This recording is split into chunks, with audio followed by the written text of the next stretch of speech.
तो भाई रगड़ो, अगर आपने बाइक ले रखी है, अगर आप इसको धीरे चलाने की कोशिश करोगे ना तो एवरेज में कोई ज्यादा फर्क नहीं आएगा, लेकिन आपकी बाइक में ना दिक्कतें जरूर से अच्छे लेवल के सॉफ्ट हैं, अच्छे लेवल के हार्ड हैं, उसके बाद आप कितनी लीन कर दीजिए कभी ना अंडर कॉन्फिडेंट लगता ही नहीं है, वॉबलिंग इशू कोई नहीं है, वाइब्रेशन कोई नहीं है, बहुत प्यारे चलते हैं भाई। कई बार मैं करोल बाग से निकल के जा रहा होता हूँ, कहीं कंस्ट्रक्शन चल रहा है, कहीं कुछ चल रहा है, तो भाई एकदम से गड्ढा आ जाता है, तो भाई वहाँ पे तो बिल्कुल ऐसा लगता है कि बिल्कुल गया मेरा सस्पेंशन, आज तो भाई इसके फोक वोक टूट जाएंगे। हीटिंग बता देता हूँ, तो हीटिंग का सीन ऐसा है भाई, अगर आप ट्रैफिक में चला रहे हो ना तो हर 10 सेकंड 15 सेकंड में इसका पंखा चालू होना ही है, है ना, और यहाँ से इतनी जोर से गर्म हवा आती है ना, और भाई अगर आप शॉर्ट्स पहन के चला रहे हो ट्रैफिक में तो भाई बिल्कुल भी नहीं चला सकते, बहुत अनईजी हो जाएगा। अपनी बाइक लेते ही पहली बार धोई थी ना, उसमें उसी दिन से जंग लगना चालू हो गया था। पहले जो पैनल्स है ना थोड़े से हल्के लगते हैं, देखो भाई कैसे चरकते हैं ये, अरे हाँ यार, है ना।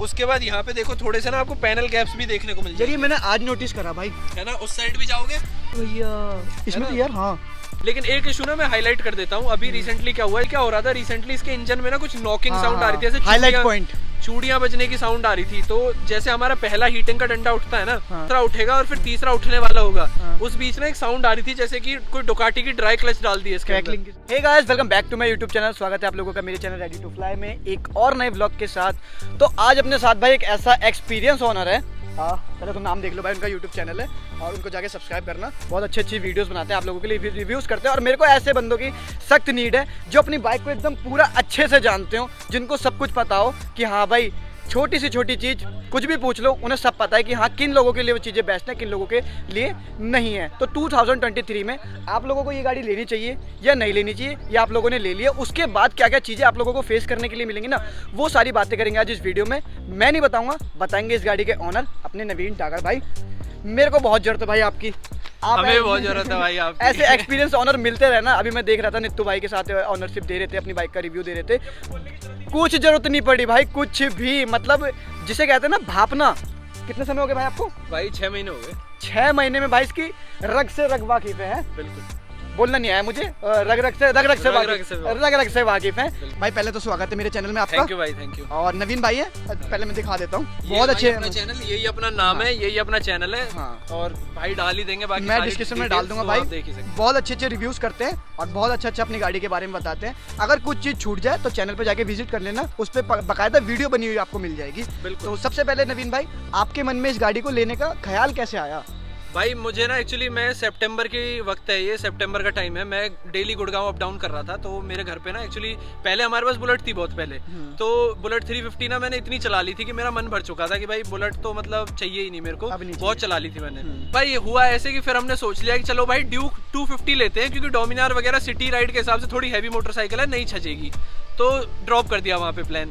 फिर भाई मैं ड्यूक 250 का पूरा मन बना लिया, कंफर्म सब ड्यूक 250 ही लेनी है। फिर उसका भी यही सीन था कि भाई ऑरेंज अलॉय व्हील वाली खड़ी हुई थी, लेकिन मुझे चाहिए थी सिल्वर वाली, जो सिल्वर आती थी, ब्लैक अलॉयज आते थे, तो नहीं मिली भाई वो भी। फिर सितंबर को देखा कि इबोनी ब्लैक कलर आया जिसके ब्लैक अलॉयज है और बहुत प्यारा कलर है, नया कलर है 250 के अंदर, ये डार्क गैल्वेनो है 390 का। अच्छा। तो 250 में इबोनी ब्लैक आया था, मैट कलर के टैंक थे, मैट अलॉयज थे, थोड़ा जो प्रीत के पास है, हाँ समझ, थोड़े से ऑरेंज एक्सेंट थे इसके अंदर।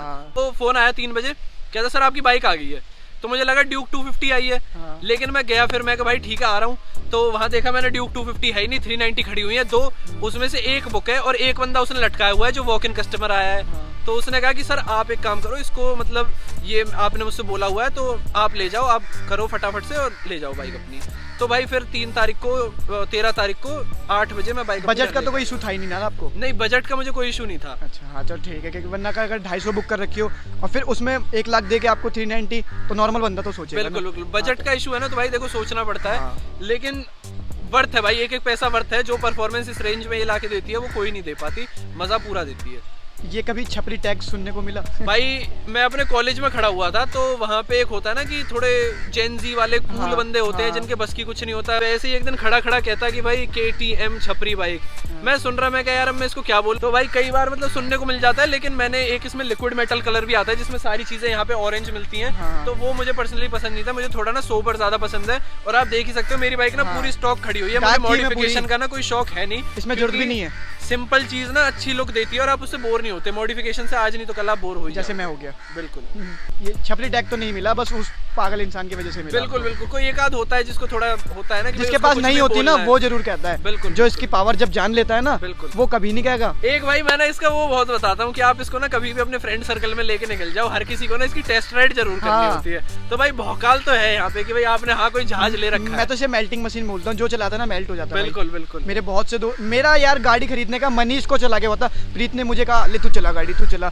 अब मैं 2-3 दिन मैं चलाता रहा, मैंने कहा यार इतने तो पावर मुंह लगा दी, बिल्कुल। अब छोटी गाड़ी चलाने का मन ही नहीं करता। बिल्कुल। अब तो चाहिए तो 390 चाहिए, उससे ऊपर वाली गाड़ी चाहिए। बिल्कुल। क्योंकि अब नीचे तो जाना है नहीं। हाँ। चलो वो चीज हो गई। उसके बाद अच्छाइयाँ आपको क्या क्या लगी? पावर तो हो गई भाई, अच्छाइयाँ बहुत सारी हैं इसके अंदर। मतलब भाई देखो हर चीज़ की ना अपनी लिमिटेशंस होती हैं, तो इसके अंदर भी बहुत सारी हैं ऐसी। लेकिन जो पावर, परफॉर्मेंस, लुक्स और मतलब सारा एक प्रीमियम पैकेज अपने साथ ही लेके आती है ना, वो बहुत वर्थ है। मतलब सबसे पहला भाई अच्छी चीज़ें बताता हूँ। एक तो देखो इस बाइक को खरीदने के बाद भी ना आपको पॉकेट फ्रेंडली लगेगी सर्विस के मामले में। मतलब हाँ भाई एवरेज का थोड़ा सा इशू आता है अगर आप खींच के चलाते हो।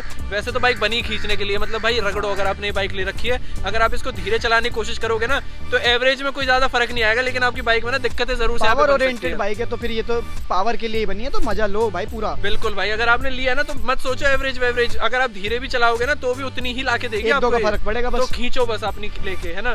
तो भाई सर्विस एक्सपीरियंस बहुत प्रीमियम है ना। मतलब KTM वालों का क्या है कि अगर आपने जैसे 390 ले रखी है तो उनका सर्विस का जो टाइम होता है ना, अगर आप उनको कॉल कर दोगे कि भाई मैं बिजी हूँ हाँ। और मैं इतने बजे तक आ पाऊंगा, तो कई बार ना वो अपने बंदे वर्कशॉप में भी छोड़ के जाते हैं ताकि आप अपनी सर्विस मिस ना करो, आप आओ और करवा लो। प्री बुकिंग भी चलती है उसमें। बिल्कुल।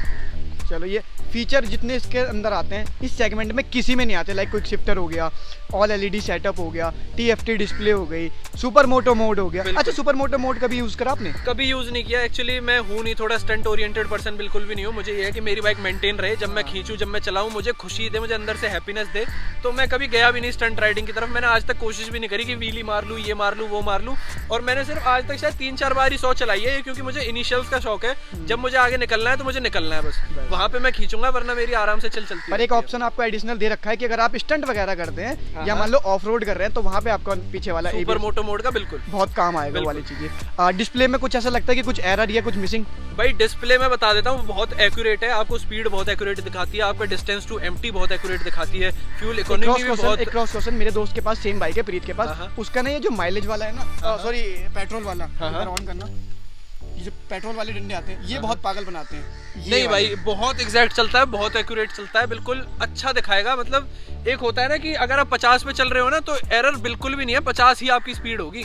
मतलब स्पीड कैमरे के सामने से आप इसको 51 पे लेके निकलोगे ना तो भाई आपका चालान कटेगा, इतना एक्यूरेट दिखाता है ये। ना मैं पेट्रोल की उसकी बात कर रहा था। पेट्रोल भाई बिल्कुल एक्यूरेट दिखाता है, कोई इशू नहीं है। उसका बहुत बेकार दिखाता है कि टंकी फुल करा लेगा ना एकदम 4 डंडे, फिर पूरा फुल, फिर 2, फिर 4, ऐसे मतलब एरर चलता है। या तो उसकी गाड़ी में कोई एरर एक्चुअली वो मैं आपको बताता हूँ वो होता क्या है। जैसे हमारी बाइक बहुत टाइम एक तरफ लीन होके खड़ी रहती है ना, तो वहाँ पे कई बार 1-2 डंडे का इशू आ जाता है, लेकिन वो आप थोड़ा सा 100-200 मीटर ही लेके निकलो, उसी में ही हो जाता है। जैसे अभी मैं सुबह घर से लेके निकला, संडे को राइड जब मैंने करी थी तो एक डंडा वहीं पे खत्म हो गया था, है ना। लेकिन जब मैं सुबह मैंने स्टार्ट करी ना तो एक साइड लीन होके खड़ी हुई थी, तो वहाँ पे एक डंडा इसने दिखाया। थोड़ी देर मैंने कोल्ड स्टार्ट करी, जैसे ही मेरा पेट्रोल हिला तो वो अपने आप अपनी जगह पे आ गया था। क्योंकि वो जो मीटर एक्यूरेट दिखाता है वो सीधा बीच में एकदम मिडल में एक्यूरेट है भाई। आप इस चीज का दिक्कत मतलब डिस्टेंस टू एम्प्टी में कभी धोखा नहीं देगी।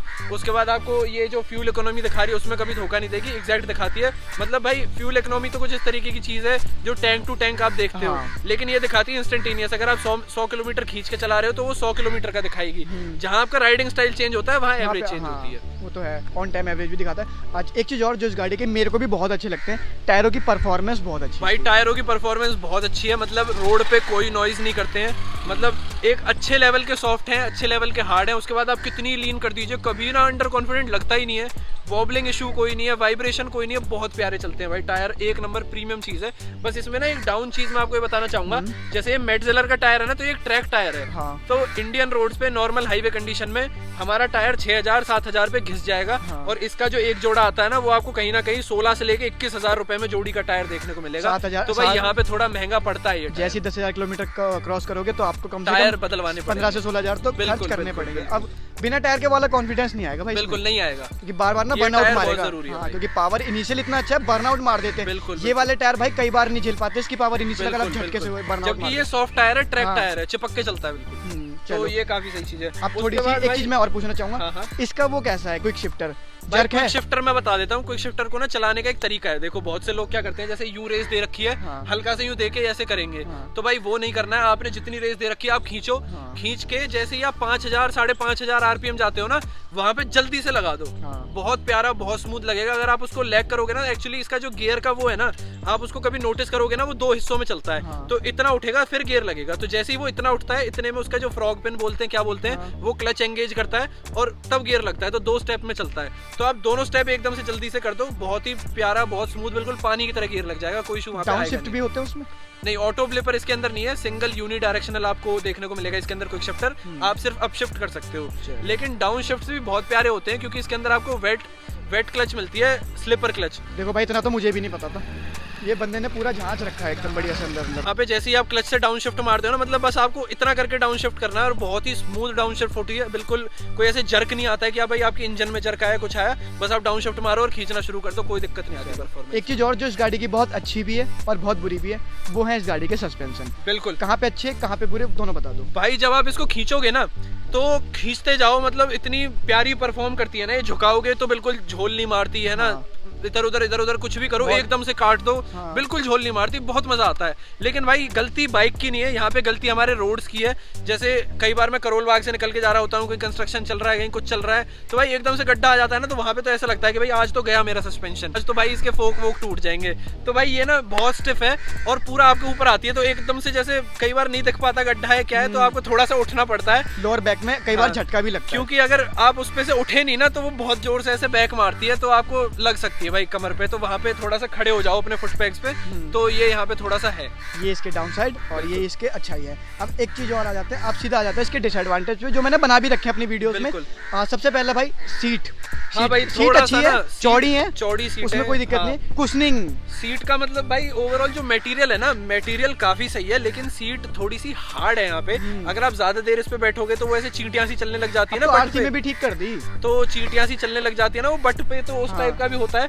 उसके बाद भाई अगर आप थोड़ा सा लंबा लेके निकलते हो ना, तो मेरे तो इधर कंधे के यहाँ पे इस साइड में दर्द होने लग जाता है, पता नहीं क्या राज है, तो मुझे टाइम टू टाइम ना ऐसे स्ट्रेच मारना पड़ता है इसके ऊपर। तो भाई थोड़ी सी सीटिंग कंफर्टेबल होनी चाहिए थी, हो सकता है अगली जनरेशन में इस चीज को सुधार दें। पिलियन के साथ भी मजा नहीं आता होगा, पिलियन को तो बिल्कुल नहीं आता होगा। एक्चुअली पिलियन के ना बैठने का तरीका होना चाहिए, है ना। कई बार क्या होता है, हमारा जो पिलियन है बिल्कुल हमारे ऊपर पड़ा रहता कंधे पे हाथ रख है, के। तो ऐसे नहीं भाई, R15 नहीं बनना है इसके ऊपर, इसकी सीटिंग R15 से तो बेटर है, बहुत। है ना। लेकिन लंबी राइड पे ना इतनी कंफर्टेबल नहीं रहेगी, तो भाई मतलब 50-60 किलोमीटर आप एक बारी में इस पे जा सकते हो। मतलब अगर आप मैक्सिमम खींचो तो 80 चले जाओगे, 100 चले जाओगे, उसके बाद आपको थोड़ा सा जरूर से ना ब्रेक लेना पड़ेगा भाई, सीटिंग थोड़ी सी इंप्रूव होनी चाहिए, वरना तो भाई आपके बर्ड्स में बहुत ज्यादा प्रॉब्लम सकती हो है जाएगी।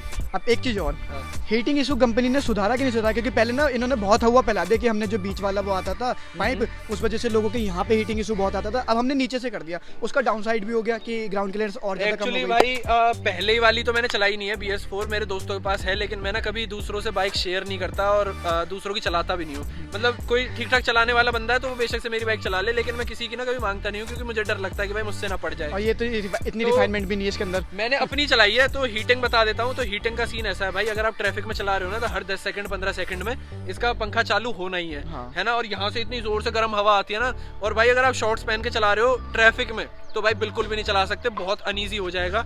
और अगर आप जैसे स्टार्ट बाइक पे ट्रैफिक लाइट पे रुक जाते हो, आप थोड़ी लंबी लेके आ रहे हो ट्रैफिक में, और रुकते ही चल जाएगा। 10-15 किलोमीटर आप चला चुके हो ट्रैफिक में, तो भाई यहाँ से ना नीचे से भी आपको हीट फील होने लग जाती है। अच्छा जी। हाँ, तो हीटिंग का इशू यहाँ पे जरूर से है भाई। ऊपर से भाई थोड़ी सी वाइब्रेशन की भी शिकायत है, क्योंकि सिंगल सिलेंडर इंजन है, मतलब ऐसा नहीं है कि भाई रिफाइंड नहीं हो सकता। हाँ। थोड़ा सा रॉ फील करवाने की कोशिश करी गई है। रही बात वाइब्रेशंस की, तो वाइब्रेशंस की बात बता देता हूँ। तो सिंगल सिलेंडर इंजन है भाई, थोड़ा सा थंप हमें देखने को मिलता है, लेकिन बहुत सी हमारी ऐसी मोटरसाइकिल है जो बहुत रिफाइंड है सिंगल सिलेंडर की भी अंदर। होंडा की मोस्टली सारी गाड़ियाँ, बिल्कुल R15 हमारी बहुत रिफाइंड है, यामाहा की सारी गाड़ियाँ, सुजुकी की सारी गाड़ियाँ, की सारी गाड़ियाँ रिफाइंड है। तो इसको थोड़ा सा रॉ फील करवाने के लिए, थोड़ा एग्रेसिव दिखाने के लिए ना, इसमें थोड़ा सा थंप और वाइब्रेशंस है, लेकिन वो ना एक स्पेसिफिक RPM लिमिट तक है। मतलब सबसे पहली चीज तो आपको ना इसको हमेशा प्रॉपर गियर में रखना पड़ता है। जैसे आप सिटी में भाई अगर आप 10 से 15-20 भी चल रहे हो ना, तो भी दूसरे गियर में ऐसे हल्की उठती है, थोड़ा ढड़क ढड़क करके थोड़ा आपको गियर डाउन करना पड़ता है। इसको थोड़ा हायर RPM पे रहना पसंद है। तो अगर आप इसे 4000 RPM से ऊपर चलाते हो ना, तो वहाँ पे कोई वाइब्रेशन नहीं है, बहुत अच्छा परफॉर्म करती है, कोई दिक्कत आती ही नहीं है। तो थोड़ा हायर RPM पे रखने की कोशिश करो, वहाँ पे अच्छा परफॉर्म करती है, कोई वाइब्रेशन नहीं आती। लोकल में भाई मतलब 20, 22, 25 तक भी पहला ही चलो, है ना। 20 के ऊपर थोड़ा ठीक उठा लेती है। लॉ एंड टॉर्क भी अच्छा नहीं है, ज्यादा गियर मारोगे तो झटके मार के बंद हो जाएगी। बिल्कुल। तो वहाँ एक पे चीज़ थोड़ी और, चेन लूज होती है हमारी ना, वो हाँ एक चीज़ और चेन से अभी जस्ट मेरे को याद आ गया, इसकी चेन बहुत ज़्यादा प्रॉब्लम करती है, भले ही नया स्प्रॉकेट हो इसके अंदर। बिल्कुल बिल्कुल, ये एक्चुअली इसकी चेन में पता नहीं क्या चीज़ है, ये लूज बहुत जल्दी हो जाती है। उसके बाद इसका ना ल्यूब वगैरह क्लीनिंग वगैरह हमें बहुत ही अच्छे से मेंटेन रखना पड़ता है, वरना वो स्मूथनेस तो गिर जाएगी और वो आवाज़ भी बहुत गंदी करती है जो पहले इंजन में थोड़ी कम है ना। अगर आप चेन ल्यूब टाइट अच्छे से अपना टाइम से करवाओगे तो आपकी second third gear low and में सही उठती है ना, स्मूथ हो जाती है। लेकिन अगर आप अपनी चेन मेंटेनेंस नहीं करते हो ना, तो भाई वहाँ पे आपको ऐसा लगेगा कि भाई ये तो मैंने क्या रथ ही ले लिया बिल्कुल, ये तो आइसर ट्रैक्टर हो गया बिल्कुल। तो आवाज़ करती है भाई लो एंड पे। चलो ये चीज़ अच्छी है। ग्राउंड क्लियरेंस भाई ग्राउंड क्लियरेंस का ऐसे बता देता हूँ भाई, अपने देश में देखो बहुत दिक्कत है, कोई परमिशन नहीं है, कोई कुछ नहीं है, जिसका जहाँ मन करे वहाँ ब्रेकर बना लिया। किसी ने स्कूल खोल लिया तो 2 ब्रेकर वहाँ रख गए, कहीं रख गए, और हाइट का भी कोई ऐसा रूल है उसको कोई फॉलो नहीं करता। तो भाई ये लग जाती है, बहुत जोर से लगती है, मतलब घिस जाती है। सपोर्ट है नीचे, इसमें मिल जाता है, शायद 250 में भी मिल जाता है, लेकिन 200 और बाकियों उससे नीचे में हमें सपोर्ट नहीं मिलता। तो इसके अंदर ना काफी अच्छा सपोर्ट है, लेकिन लगती है तो भाई देखो दिल पे लगता है, लेकिन कोई डैमेज नहीं होता है उस चीज से। तो अगर आप 2 जने बैठ के जा रहे हो तो नॉर्मल ब्रेकर पे भी टिक जाएगी, और अगर आप सिंगल हो तो थोड़ा सा हल्का सा भी ऊपर होगा ना, या तो आपको टेढ़ी ही करके निकालनी पड़ेगी। लेकिन एक ना डर बन जाता है भाई जरूर से, क्योंकि कोई नॉर्मल से थोड़ा सा भी ऊपर मुझे ऐसा लगता है ना कि भाई इस पे से मैं तेज नहीं निकाल सकता, तो उस पे से मैं हमेशा टेढ़ी करके निकालता हूँ। और जो चीज़ सही भी है, क्या फायदा गाड़ी को हार्म पहुंचाए। बिल्कुल। चलो ये बिल्ड क्वालिटी की अगर मैं बात करूँ तो इस गाड़ी की कैसी लगती है? बिल्ड क्वालिटी की मैं बता देता हूँ कि जो पार्ट क्वालिटी है ना वो मतलब काफी डिसेंट है, डिसेंट से थोड़ी ऊपर ही है, क्योंकि जो हमारे मेजर पार्ट्स है, हमारे सस्पेंशन, हमारे अलॉयज, हमारे टायर्स, वो सारी बहुत ही ब्रांडेड है। लेकिन कुछ चीजें मैं ऐसी दिखा देता हूँ, जैसे छोटी छोटी, जैसे ये वाले जो पार्ट होते हैं ना सब डीलरों से आते हैं। तो आप ये वाला इस तरफ से देखो और वो वाला देखो, तो भाई ये वाला जो है ना, जिस दिन मैंने अपनी बाइक लेते ही पहली बार धोई थी ना, उसमें उसी दिन से जंग लगना चालू हो गया था। अच्छा जी। हाँ, तो ये थोड़ी सी यहाँ पे भाई डाउन साइड है। उसके बाद ये वाले जो पैनल्स है ना थोड़े से हल्के लगते हैं, देखो भाई कैसे चरकते हैं ये। अरे हाँ यार, है ना। उसके बाद यहाँ पे देखो थोड़े से ना आपको पैनल गैप्स भी देखने को मिल जाएंगे। ये मैंने आज नोटिस करा भाई, है ना। उस साइड भी जाओगे तो उस साइड भी पैनल गैप्स देखने को मिल जाएंगे। अरे भैया इसमें तो यार हाँ कभी खुलवाई तो नहीं अपनी गाड़ी कभी नहीं खुलवाई, वैसे भी नई गाड़ी है, इसमें तो कोई जरूरत भी नहीं पड़ेगी। हाँ। और काम तो भी सारा मैं कंपनी आफ्टर से मार्केट काम भी नहीं करवाता, है ना। तो भाई थोड़ा सा मतलब हल्का सा, चलो यार ये बहुत मिनिमल सी चीज़ है, इतना बड़ा प्रोडक्ट जब बनता है तो वहाँ पे थोड़ी बहुत इश्यूज आई जाती हैं।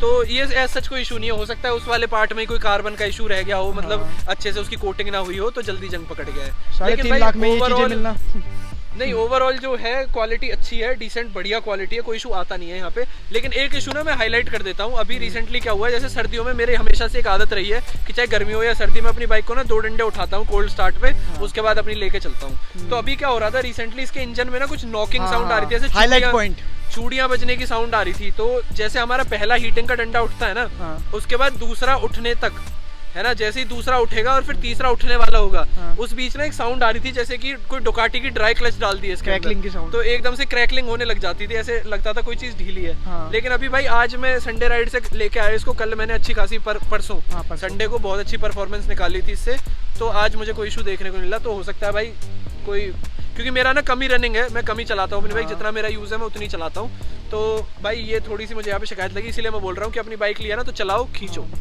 इसे ना चलाओगे ना, काफी दिन खड़े रखोगे तो ज्यादा दिक्कत देगी। बिल्कुल। तो देखो भाई 6 महीने हो चुके हैं, अभी तक ना मेरी 3200 किलोमीटर चली है बस। 6 महीने के हिसाब से तो काफी कम चलाई है आपने। हाँ। और सर्विस भी पहली हुई है। सर्विस एक हो गई है, एक मैं डिसाइड किया था कि 3000 पे करवाऊंगा 1 अप्रैल के आसपास, तो अभी अप्रैल में। और भाई उनका काफी सही है, उनका फोन भी आ जाता है कि सर आपकी बाइक इतनी चल गई होगी, आपका सर्विस का टाइम हो गया, आप आ जाओ। ये चीज तो अच्छी है, ये अच्छी है, उनकी कस्टमर फीडबैक उनका बहुत अच्छा है। बिल्कुल।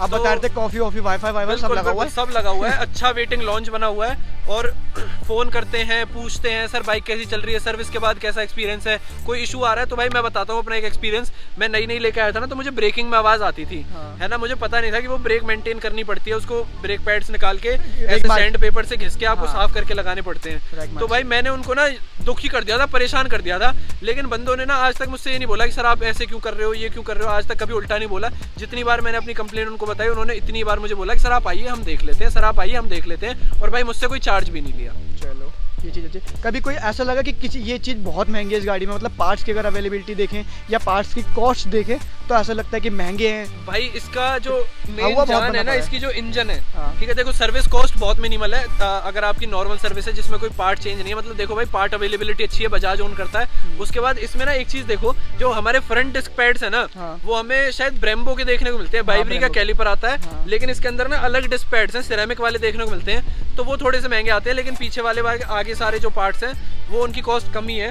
लेकिन इसमें ना कुछ चीज़ें बहुत ही ब्रांडेड यूज़ करी गई हैं, जैसे आपको WPFX के सस्पेंशन मिलते हैं, मेटजेलर के टायर मिलते हैं, तो भाई वो ज़रूरी भी थे और वो उनकी कॉस्ट है इतनी इनिशियल, तो भाई वो महंगे ही आते हैं। लेकिन अब कंपनी ने क्या किया है, इसके अंदर ना आपको 5 साल की इंजन वारंटी मिलती है। अब अभी तो मिल रही है, बाकी कब तक मिले पता नहीं। शायद मैंने जब ली थी उस टाइम पे 2 साल की है, 30,000 किलोमीटर की पूरा है। क्लेम करते हैं कि टाइम टू टाइम सर्विस कराओ, बिल्कुल। तो आपकी 5। तो भाई ये सही है, मतलब कंपनी इनिशिएटिव्स ले रही है कि अगर किसी को ऐसे वो हो कि भाई हमारा इंजन आपको रिलायबल नहीं लगता है, तो हम आपको 5 साल की वारंटी दे देते हैं। चलो, तो ये सब भी अच्छी भाई है। कंपनी करती है काम, कोई दिक्कत नहीं है। उसके बाद आपको अगर कोई भी कस्टमर ग्रीवियंस है ना, तो आपको डीलर से लड़ने की जरूरत नहीं है, आपको किसी से लड़ने की जरूरत नहीं है। इसकी जो सेल्स की सर्विस है और सारी चीजें हैं, वो सीधा KTM का बंदा है, एरिया सेल्स मैनेजर, वो खुद आके हैंडल करता है अगर आपकी कोई भी यहाँ पे ग्रीवियंसेस हो जाते हैं तो। हम अपना नाम नहीं खराब करना चाहते ना, बिल्कुल। वैसे ही छपरियों ने बहुत कर दिया।